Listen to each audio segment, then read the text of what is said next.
Hey guys, and welcome back to another episode of Talking Town. I'm Adam, and I'm joined by my constant co-host Steven. Steven, how are you doing today? Pretty well. Looking forward to what we got to talk about and everything Mm, looking that's coming this weekend. So yeah, I'm excited for what I'm gonna guess just off the top of my head. I'm playing Django this weekend, so I'm excited for five mirrors this weekend in Swiss. We'll see though, you know. Uh, that's just what it is. Uh, only we 5 out of the 14 rounds you're gonna play to win. Oh, Really? you know what? Day one. Day one. I'm betting on five All right. mirrors. Uh, because I think Denver's at like 415 people registered. It's 400 something right now. So we'll see Yeah, it how it was goes. after our friend John unenrolled because he can't go. It was 414. And John, I know there's a few people that are like last minute. It's like it's things are popping up, and also we've got a lot to talk about this episode, and it's going to involve the man of the hour. But we'll start with the battle in Atlanta, hosted by the Bothan Network. Did you watch much of the 3v3 this weekend? The 3v3 I did get to watch a fair bit in the later afternoon on Friday. So I did see a few games of that. But it was kind of just off the side while I was working, so Mm-hmm. didn't get to pay too much attention.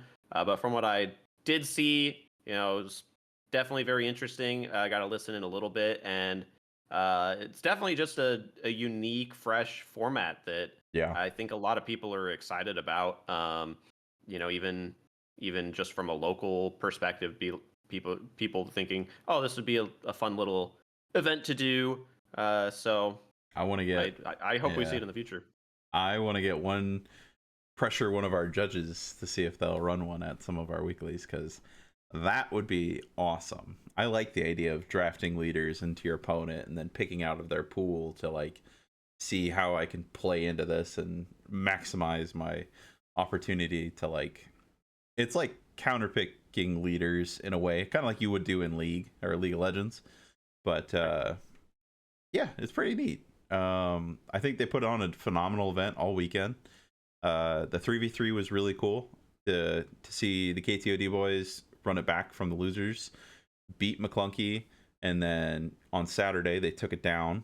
So that was Wu, Tata, and Alex all, host the trophy. Got a nice big check from Frank.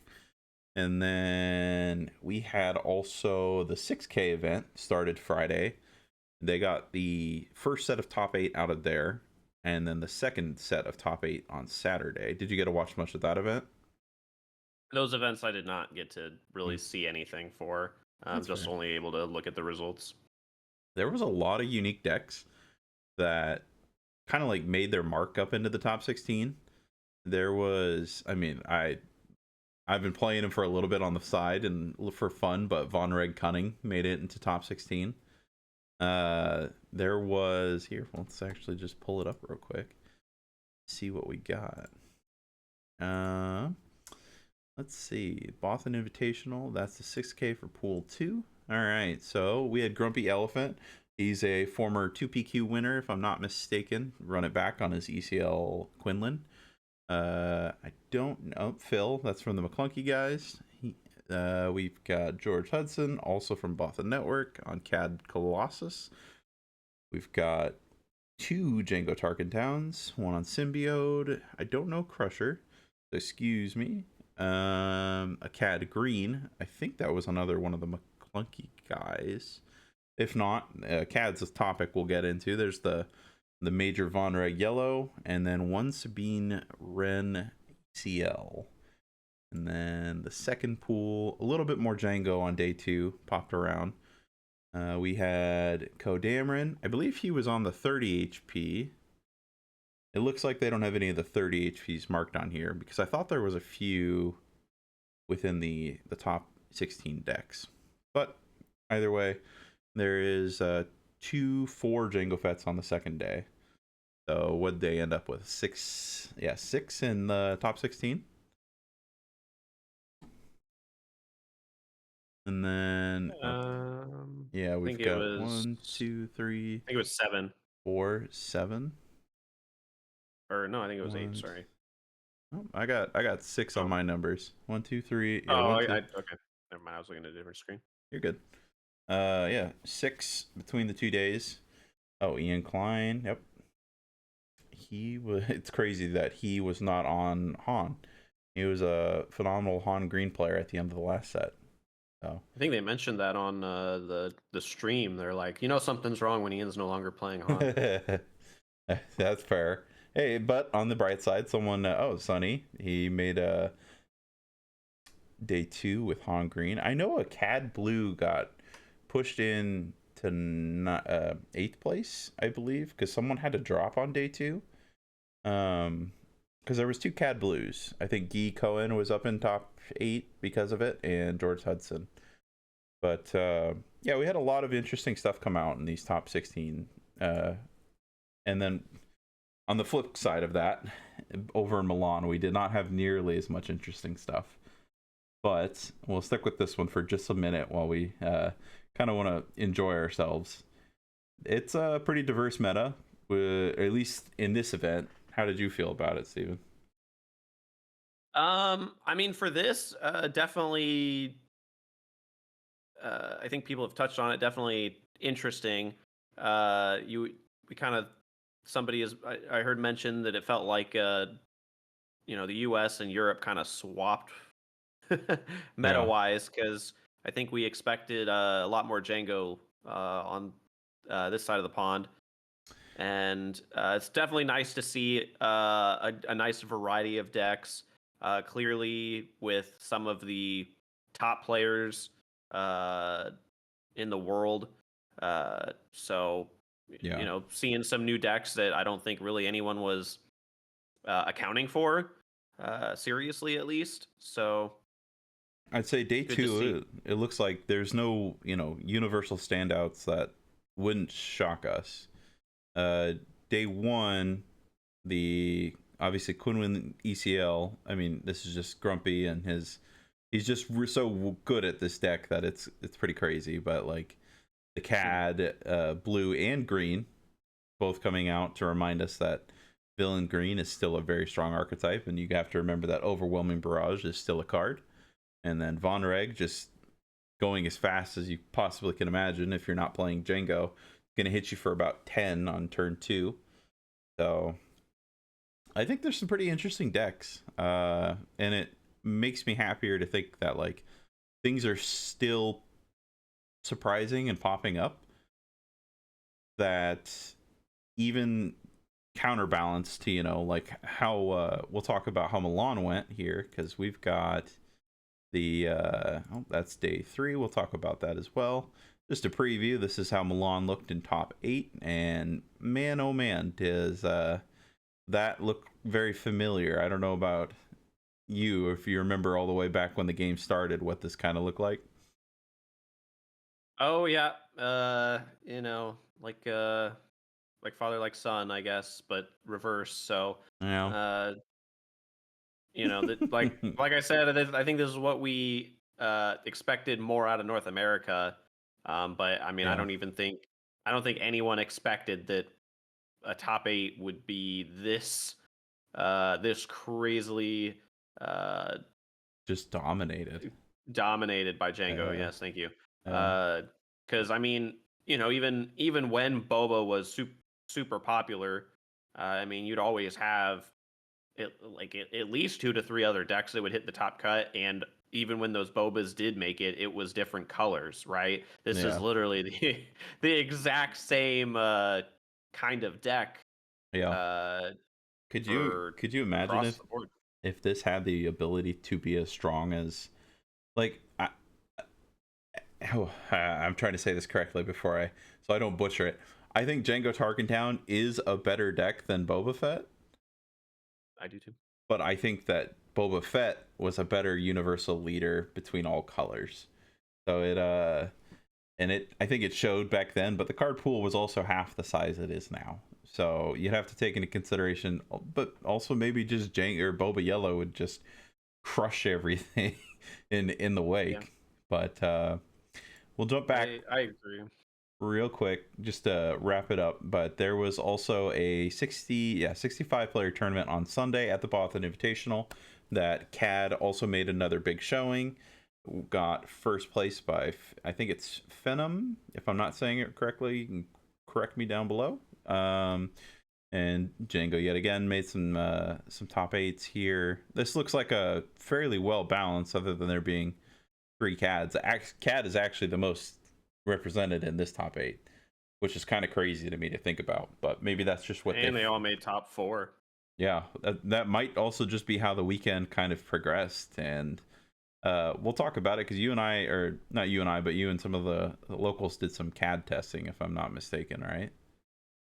Yeah, because after seeing the results here, uh, when we're expecting a Django dominant meta, it's well, I wasn't accounting for the CAD matchup. Is the CAD matchup actually really bad here?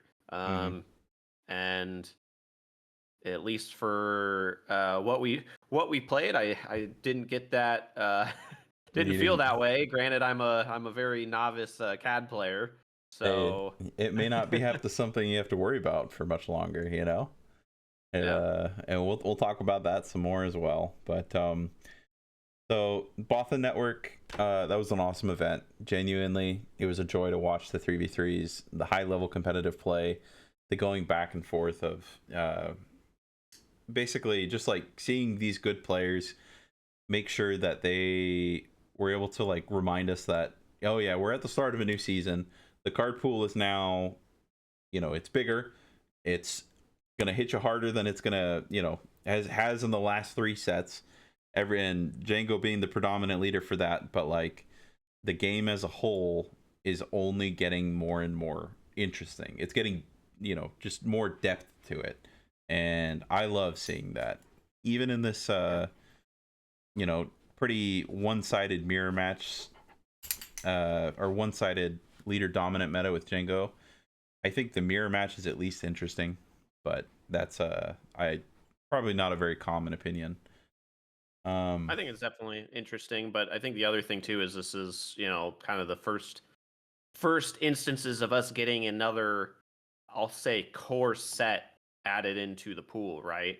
Mm-hmm. Because everyone, going in, we're like, oh, set 1 was so much stronger card pool wise than set 2 or set 3, and I think set 4 has also kind of continued that trend Yeah. as we kind of suspected. So it's definitely interesting to see them interact and see the results of that. I mean, not that we were all that surprised, but Yeah. it is a Um, first. so just as a last kind of touch on Milan, since we're still talking about Django and probably will be for the rest of this episode. So this is your warning, listener. It only gets worse from here, I think.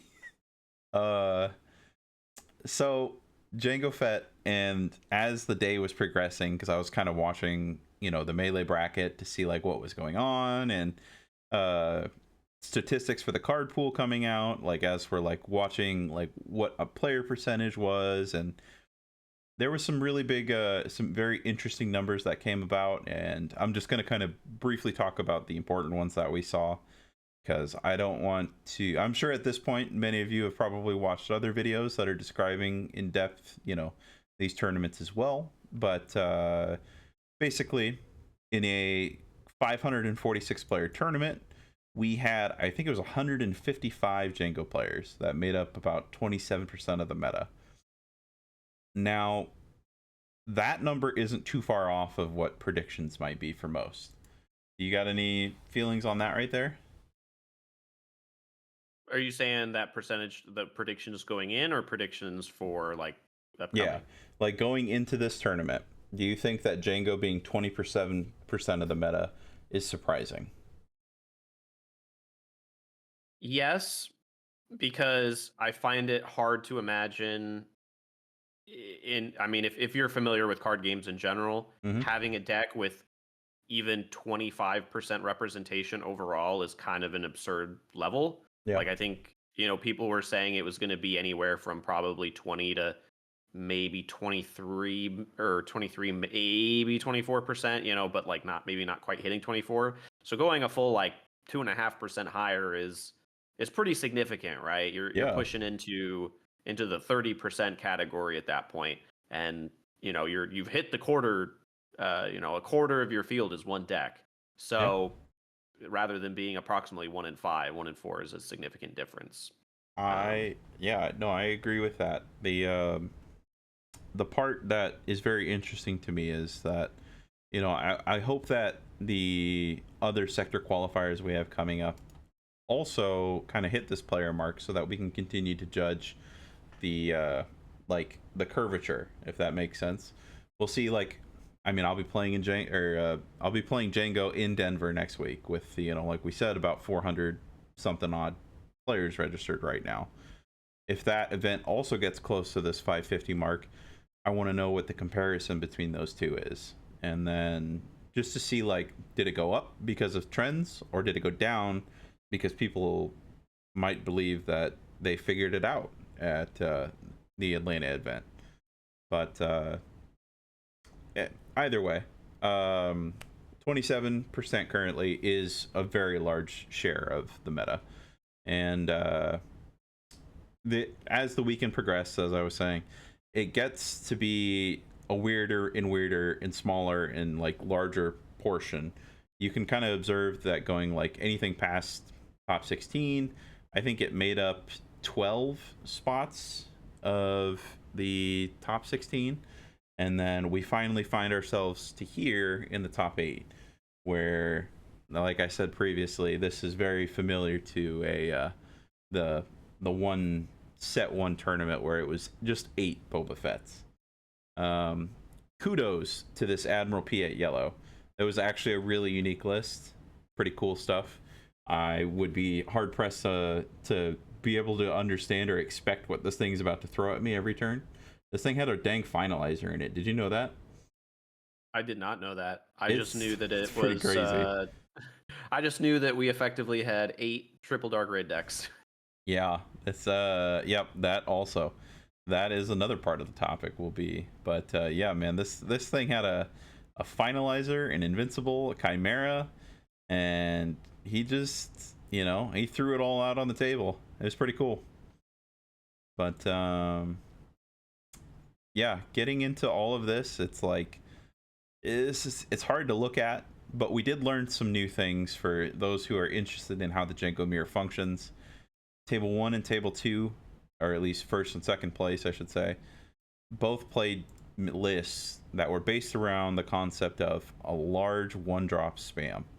Now, first and old iterations during set 3 of Jango had a larger portion of one-drops. And things like ISB Agent, Greedo, it didn't really always run Death Star Stormtrooper, but with the introduction of First Order Stormtrooper and just kind of like making sure Jango also goes to the ground to like keep these units, trying to get as much value out of them as possible. Let's see this list too here. It also had 3 Death Star Stormtrooper, 3 First Order Stormtrooper, 3 Greedos, 3 ISB agents. That's 12 turn 1 plays, and I'm gonna assume their goal every game was to just play 2 1-cost units turn 1. And as someone who has been playing and practicing Jango, it's now a whole nother route that I have to sit there and determine: am I going to continue on with the what is it called, the damage? What's the General Pride's attack? Oh, the indirect damage. Thank you. Yeah. Am I going to continue on trying to play the indirect damage variant where I'm just like using initiative and guerrilla soldier to try and push as much damage? Am I going to swap my board out for massive amount of one tap units, hoping that during the Jango mirror I can push damage? Am I going to do 30 HP variants where I'm just allowing more to get hit into me, but also like I'm still just pulling the trigger and hitting them with sneak attack devs for closing out games because my health pool is just larger? It's very interesting. It's also hard to determine how to play it. Excuse me. I mean, only because I'm playing Jango. Am I like super interested in this? Do you have any opinions on this one? It's kind of hard to it's I kind of hard to mean, like. yeah, it seems weird to me. Especially that it wins because it seems so counterproductive to what you think a lot of the other decks are going to be doing. Like I think initially we saw or maybe not initially, but like a bunch of the other uh decks that were in that top 16 were a decent number of Quinlans, and even outside of that. So it's Mm-hmm. like um when you're running these ping decks, it's seems very difficult for that to be beneficial. And even in the Django mirror, you're running a bunch of cards that ping stuff and ping multiple Yeah. things at once. So it's just very strange. And I don't know if it was just they figured Quinlan was going to be probably the primary deck to try and counter it, and they're like, okay, I'm going to just put a 1-drop on because I think most Quinlans are not playing turn ones or 1-drops Yeah. anymore. I think the Jango players got ahead of the Quinlan players this tournament for sure. Because like I didn't think the matchup was traditionally very like Jango favored. I'd put it. I thought, at least in my head, before this weekend, I thought it was closer to like 55-45. And if the Quinlan player knew to pressure Jango's deploy and could do it consistently, then the Quinlan player could just close out games before the Jango was like fully online.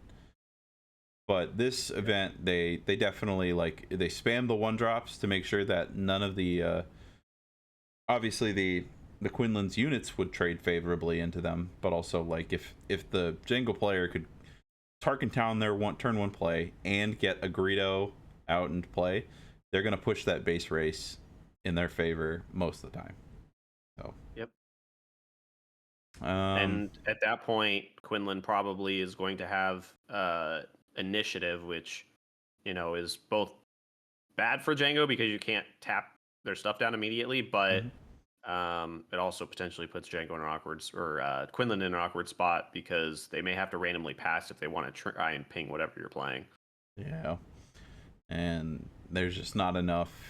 I mean, Ahsoka unit is fantastic, so and we'll see that like within the top 16, that event ended for the Atlanta event with a Cad Blue on George Hudson, and I believe it was Phil on Han Yellow. And Han Yellow ended up taking it, which was interesting to me that 6 Jangos make it into the top 16, and then none make it into the finals. But 2 did make it into the top 4. They just couldn't, I think players figured out some intense play lines through a lot of practice and a very is control the way to say it, because I think it is, between Cad and Han, which just don't feel like control leaders, but they managed to hold the board, and they managed to put Jangos in spots that they're just like McClunkies and Cunnings, and it's just what could they do at some points to stop them. Relentless Pursuit was everywhere. Cad Bane unit was on the board. It got very interesting, but Jangos are going to have to adapt this weekend, especially in the US, because if this group of players has now played all of their cards to expose how this meta is, then maybe, just maybe, we won't just see a dominant Denver and Liverpool meta. But I don't know. It's possible. The other thing too is I feel like people may preemptively try and because I think the mentality is okay. Django. The focus is on Django, right? So Yeah. this week is a testament to how is Django going to do, and because of that, people are gonna most people I would say are gonna say I don't want to play Django. What can I play instead? Mm-hmm. And some people, many people are going to make the decision of Django's still just the best. It's my option. But when you have these other people that are trying to find any excuse to play something else, and they go with the CADs that performed well, or further with the Han Yellow, it's how many people are actually going to be able to execute those decks in the fashion that they need to in order to actually beat that deck? And Yeah.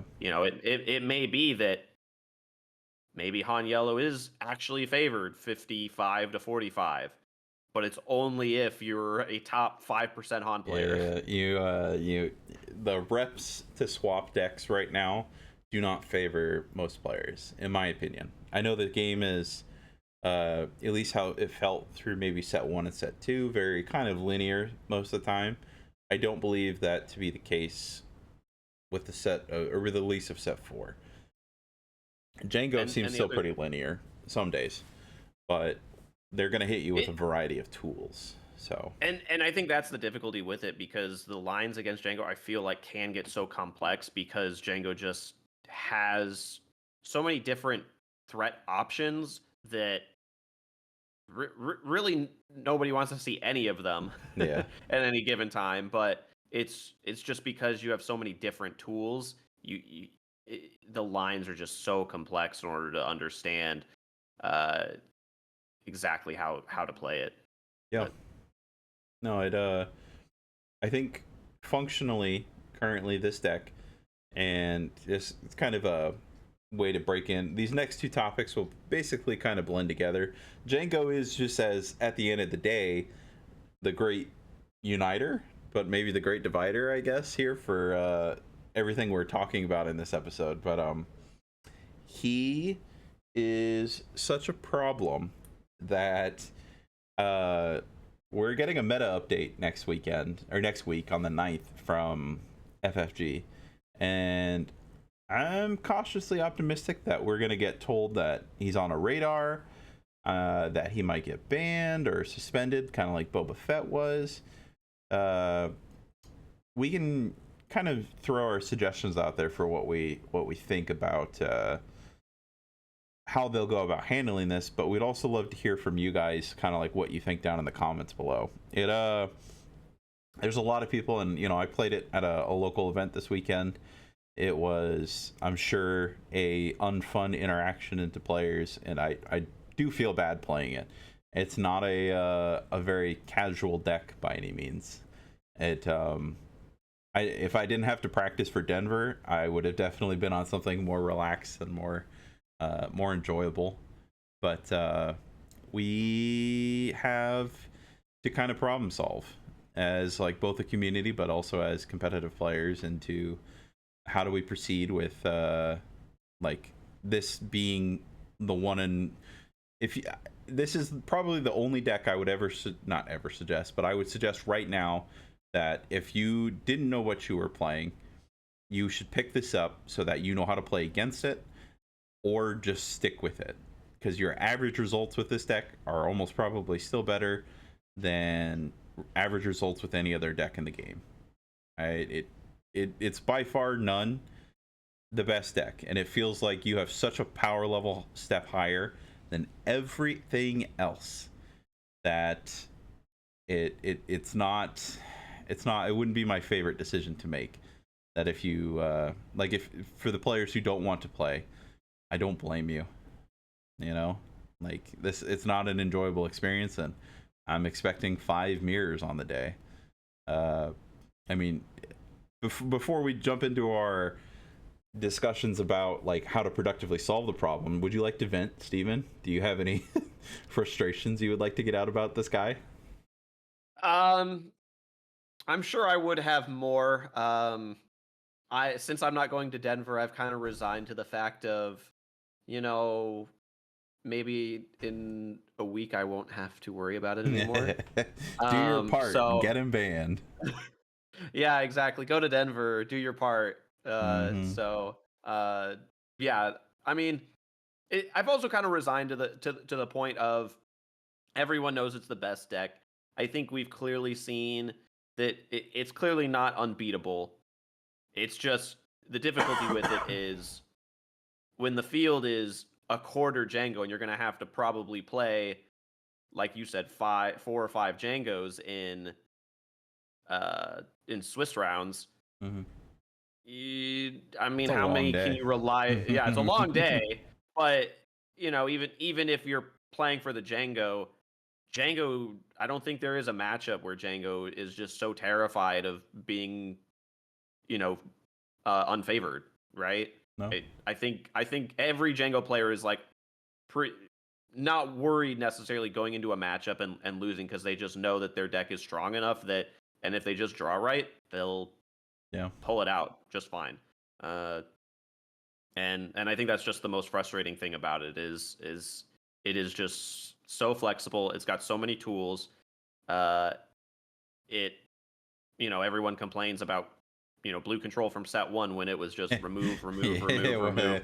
And That's it's fair. like like that's fair. I understand. But you get a little bit of that from Jango as well, because it's just tap, tap, tap, tap, and you effectively don't have units anyways. And the worst thing about it is they're hitting you. They're still swinging at your base, and you just have to take it. And feel like that the impending doom you feel is from a control is a little different than I'm just getting slapped around here. Yeah, the when it in the not mirror, when the deck manages to close out a game, I have felt like if I can, even if I don't lose, I will win. I don't know how else to say that, but there was an old League of Legends way to say it, that like up until they've lost, they're winning. And Jango is just this I don't know, unfathomable way of like, all right, I cannot deal with everything it's going to throw at me every single turn, no matter what you're playing. It will outtrade, uptrade, it'll take board advantage, it'll close out games on 6 resources with 13 damage from a Devastator. It'll tap every one of my units down if I play any. It'll go wide, it'll go tall, and the leader's a great deploy. Super extraordinary doing indirect damage to me at all times. Yeah, the indirect damage. Which variety of this thing is going to kill me? It truly is a how did we get here kind of thing, or was this their intention? And I don't think that this was their intention to have Jango be this strong, but that's a good at least way we can transition into our next topic, and that is basically figuring out how do we solve this problem. Now, I've talked to quite a few people about this, and my suggestions for dealing with this were previously a little different. And I don't know if we had talked about it on here, or if it was just, me talking about it with locals, but previously it wasn't to, what I've been saying lately is cut the head off the snake, which I previously thought that we should ban TDR, or Triple Dark Raid. Now, with how Jango is both performing at events, I've put a lot of reps into the deck, both mirrors and into other meta staples. Just from interactions from some of the best players in the world and the decisions they're making with the deck and how they say it plays. I hope that this time next week, like you said, we're either aware of when it will be gone, or we'll see that we're getting a kind of a warning that this is going to happen at some point, or it's just gone. But now my opinion is we should ban Jango or suspend Jango. And then previously, we know that Fantasy Flight was not too inclined to deal with the Han DJ interaction.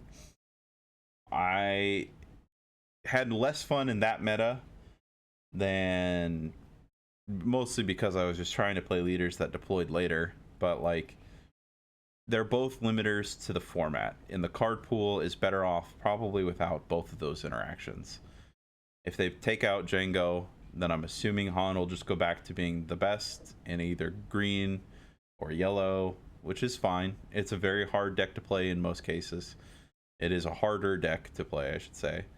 I don't know. How do you... I mean, that's where I stand on it right now, is let's get rid of Jango. And I'm going to say ban DJ, but at the very least, fix the interaction so that they cannot destroy your resources. How do you feel? So, I mean, starting off with the whole meta update that's coming after Denver and Liverpool. Hmm. I think most people agree that Django's going to probably go away unless Django just doesn't perform, Yeah. which is possible. But I think right now I think everyone assumes that the lean is Django's going to get addressed. Yeah. And it's the most reasonable. That's the precedent that has been set, right? Hmm. We've previously already had a leader banned. The other option is, do they address TDR? And at the end of the day, it's like, oh well, Django I think is still a very interesting and enjoyable deck to play. Uh, and maybe TDR is the problem, but it's also included in a lot of other decks that aren't as strong, and it's the identity of them. Yeah. But then if you're also thinking ahead and we realize TDR is a problem currently, and it's maybe the biggest problem in this deck, but if you're planning ahead, what new vehicles are we going to receive before rotation We to have, make it yeah. even worse? And so if you're future proofing, FFG may realize, let's just get rid of the real problem card. And I think, and I could be off base, but if you remove TDR from Django, the identity significantly changes, because instead of it turning into a deck that gets to summon a free card, effectively a free card, Yeah. get the card back to replay for advantage, still also attack you with that card initially, and all this stuff, so it can aggro you out. If you just remove that tool, then you're just playing a kind of a slower control tap down, or maybe you choose to just go heavier aggro and just try to outrace, because you can do more, just tap everything down, right? Yeah. So I think the most reasonable thing is to probably just get rid of Django, but obviously FFG has more information of identifying this is a problem now, and we're scared maybe with what we have designed going forward, how much worse it could get. I like that Uh, idea of, like you're saying, just future proofing, and yep. it's a good way to look at it, because yeah, it's a problem now, but who knows what, this next set could break it even further if it's just allowed to continue to exist. We've talked about in pretty good depth so far that TDR is just it's draw a card, play a card that's ready.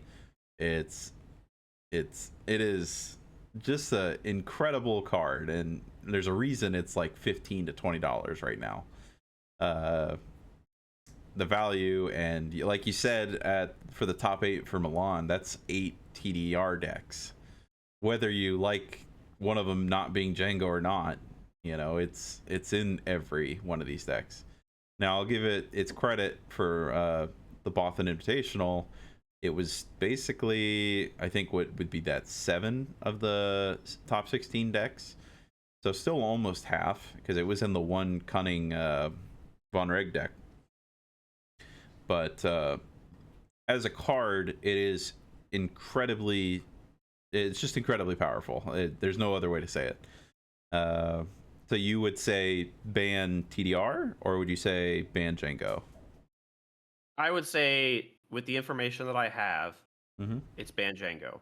Okay. But if I'm FFG and I have information that we don't have, and you just want to future proof, then I don't think banning TDR is off the table. Okay. And sure, it's an unfortunate side effect that affects other decks, but you never know when again, just something comes out and you run into a similar situation again, because new cards are released or new interactions are identified. Even just Boba Yellow right now. That's a very fast deck still, right? Yeah. It's just a Yeah. lot of free damage that's coming out, and it can once still, Django's yeah. gone, well, what does that look like, right? Is because I think we all assume the meta will become even more aggressive, and if everything just becomes more aggressive, and Django's not around to slow things down, does Boba just jump into that top slot because it's Just doing so much burn. It can also just as Jango could do. It can pop out a Devastator on turn 6, well ahead of curve, ready and dealing 4 extra damage because it wants to wherever it wants.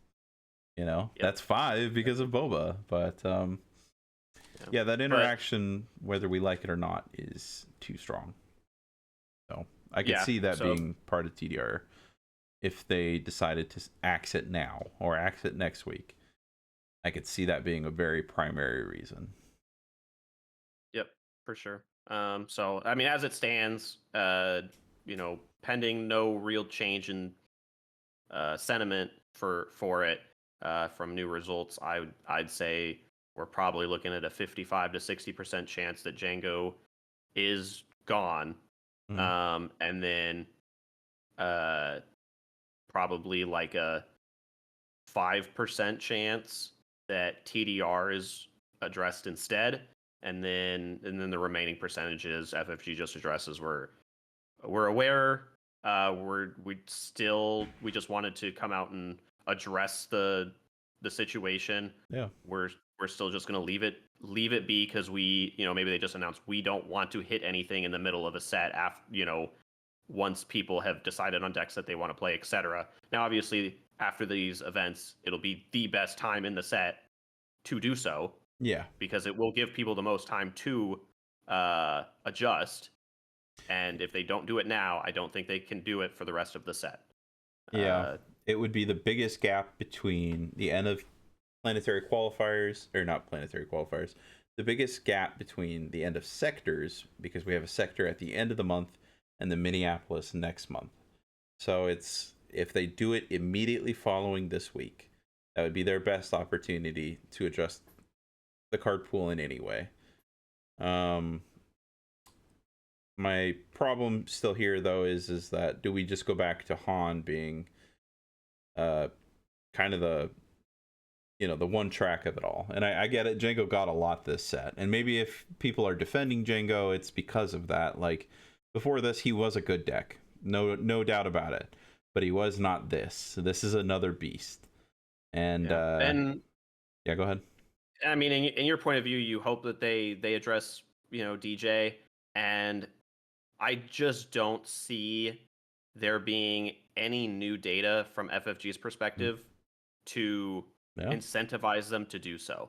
Unless they are just so overly concerned of, like, again, future proofing, and they identify this, if we only address one thing and something else becomes a problem that we've already have been monitoring, then I understand. Now, again, I know we've addressed banning it, addressing some kind of rules change where you cannot defeat resources that you don't own, things like that. Personally, I don't foresee them doing anything with DJ. The errata options, I don't see them on the table at all. So that would be the very last thing I think they want to do for leaders or your regular any card. I think errata is the last thing they want, and they've previously stated that. And it's like they also tell us that they are aware of, they told us they were aware of how this interaction has caused issues, but also when they talked about energy conversion lab right after they banned Boba, they said that this is on our radar. And that was just, it was interesting to see. Obviously the whole format shifted going into set 3 into whole new styles of decks where Han was just kind of this big bad that just couldn't be stopped. Well, it could be, but like it was really hard to do so. Most decks had to put a lot of effort into it. But I mean, still at the end, we still felt, I think, that set 3 was the best balanced meta that we had experienced. I think overall, like, everyone hated this interaction. Yeah. But based off of results, it was the most balanced meta that we had, and that is the facts. That is the truth. And just in comparison to all TCGs, it's like, if you're comparing it to all these other card games, that is an ideal meta. Yeah. It's flexible. You're getting different results. It's diverse. It's everything you want. It did have, let's not remember or forget that like Han did take not just a majority but a large majority of FQs. Oh yeah. There was decks though that did follow along with it.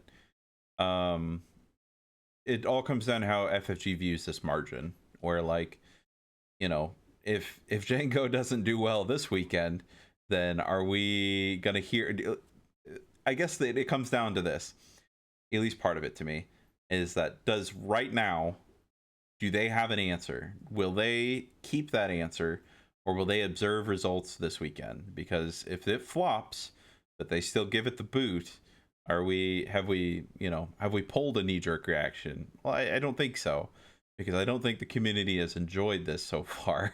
I don't think anybody has had a fun time playing this much Jango with or against it. But there's your opinion can be pulled from both statistics and your gut feeling, and in this case the gut feeling is weighing pretty heavily until with Milan, but also Atlanta. We've only got two major things, or at least one major FFG result and one very high competitive event, I will say. But and I'm not trying to discount it, it's just I'm just curious. That's how FFG views it. Yeah, I'm just very curious to see what they're gonna do. Um, Something I'm hoping, but yeah, I don't know. It's gonna be what's crazy to see what happens next. But I mean, your final predictions are TDR right now, and that's or TDR or Jango, and that's it, right? If they do anything, I would say the likelihood is they would get rid of Jango. I think that is the current lean, and I think they are. I think that's where they're leaning. But at least if I were a business, I'm going to try and gather as much data as possible. And so, unless there is significant reason that would dissuade them from their initial leaning, I think they'll just get rid of that. That's fair. All right. Well, hopefully that means about this time next week, or in the next week's episode, or we might make a smaller follow-up video to the announcements of whatever they talk about. We can kind of see where this checks out. Last call out for myself. I think it's Jango, and I hope they fix the DJ interaction. If not, you ban DJ, but I don't think they're going to. And you think it's Jango at least, and then we'll kind of see from there. Like I said, I'll be at Denver this weekend. I know there's a whole bunch of our locals also going up, so that's really exciting. I wish you could be there. I wish a lot of people could be there, to be honest with you. But I am jealous you're going to get to go to Minneapolis. I think the promos and the prize wall stuff look much cooler there. Do you have any predictions for Denver and Liverpool? Because we are talking about, like we said earlier, I thought that across the pond we would be seeing a very similar meta to what we saw here in the US, and the US was going to be just Jango only. Do you have any, I guess, thoughts about it right now? For Liverpool, based off of what we saw last week, I find it very hard to believe that we're going to see a lot of change, because I think 1 week is a very tough time frame. If anything, I would not be shocked if the numbers for Jango go up for Liverpool. and the reason I say that is, it's not it's not the US. Yeah. And the US, we've obviously seen a little bit of different stuff succeed, at the Invitational. But for Europe, they always kind of do their own little thing, right? So, and unless somehow in this week we hear about some crazy Palpatine blue deck, or this CAD blue deck, or something that plays into what we traditionally know Europe to love, Yeah. I still see over 25% of their field being Jango. Would you confidently say that you believe at least 25% between both events right now?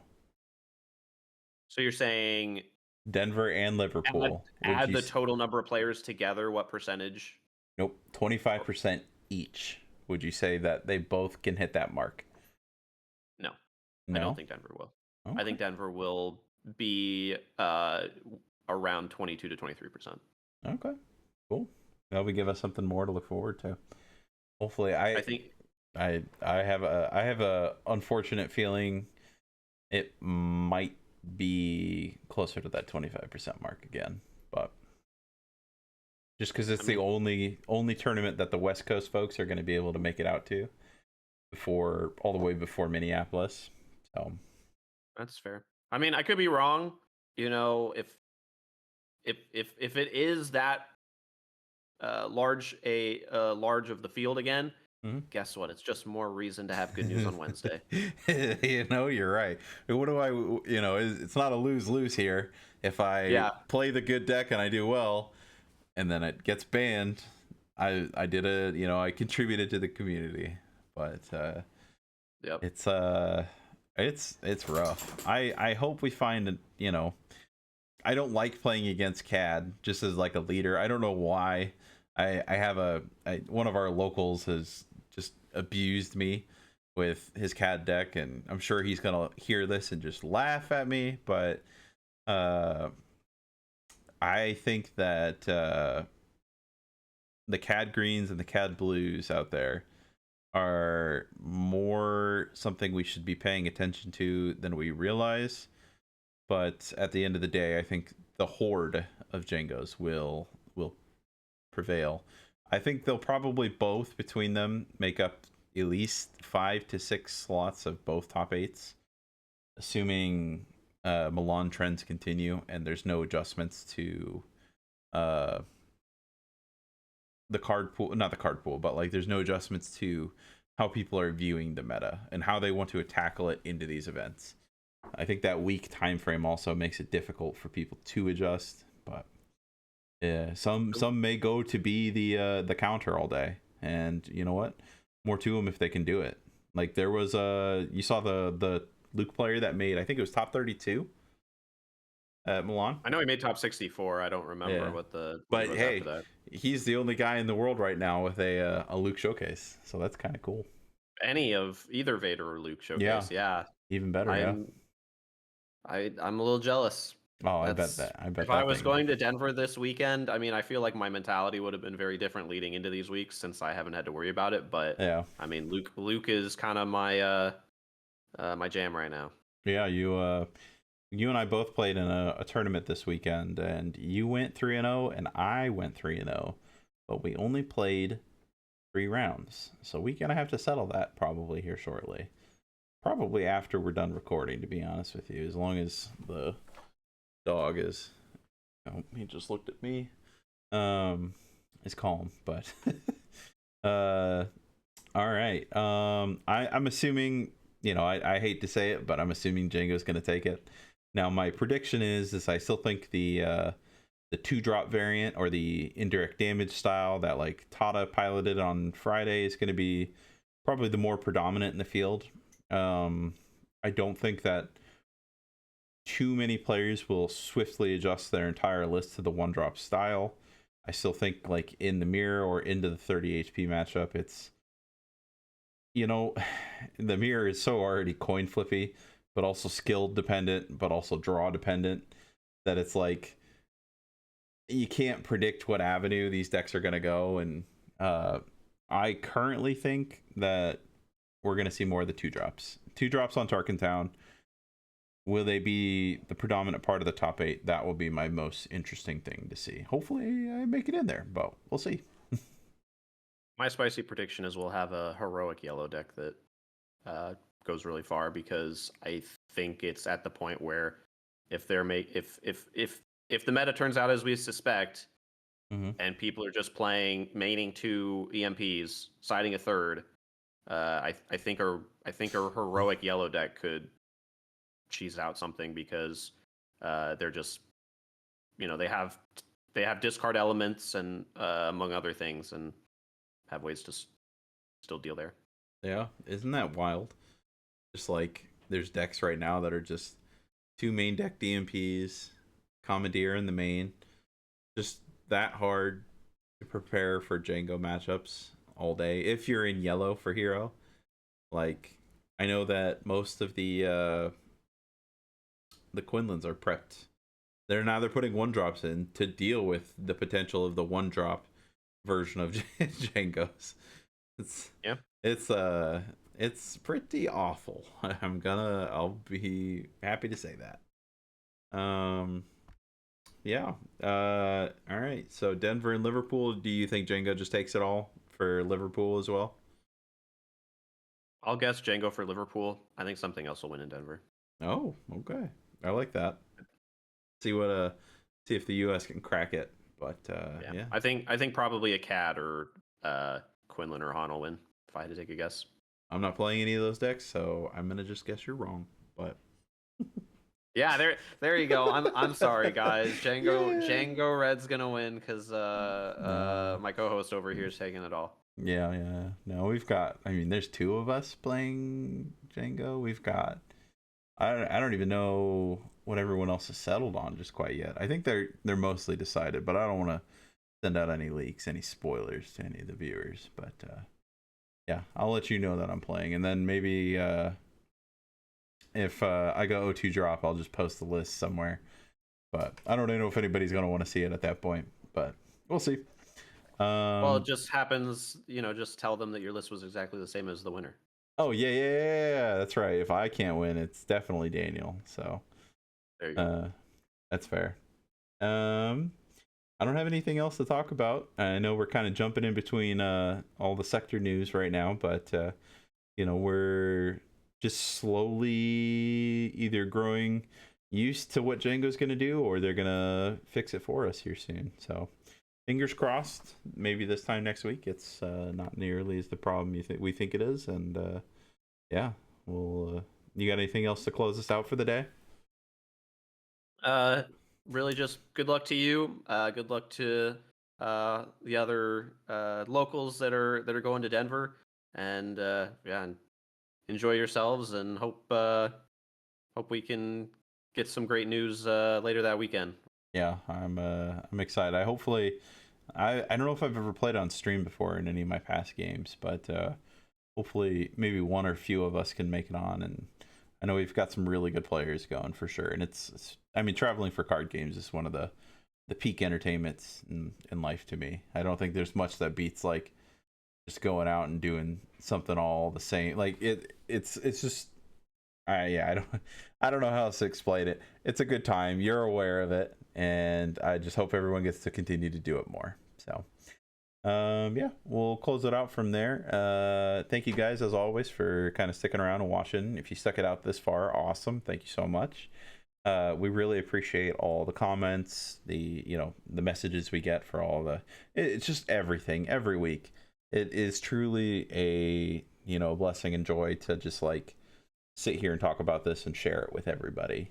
Everybody was like, yeah, Steven and Adam, are you guys gonna talk about Jango? And I was like, yeah, we're gonna talk a lot about him.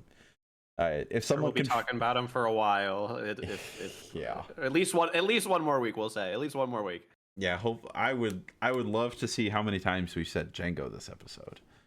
That would be funny. So if someone wants to go through and count that, please don't. That's a tremendous waste of time. For every time we said Jango. Yeah, no kidding. In the last month, man. Oh my! Every day it's been. All right, we got to practice the mirror. All right, I've changed my Han deck. I got to practice into the new Han deck. But that's how card games roll. That's how sweats want to play sometimes. So in the meantime, thank you all. And I hope you have a wonderful rest of this should be posted Wednesday afternoon. So take it easy, and we'll see you later. Bye-bye.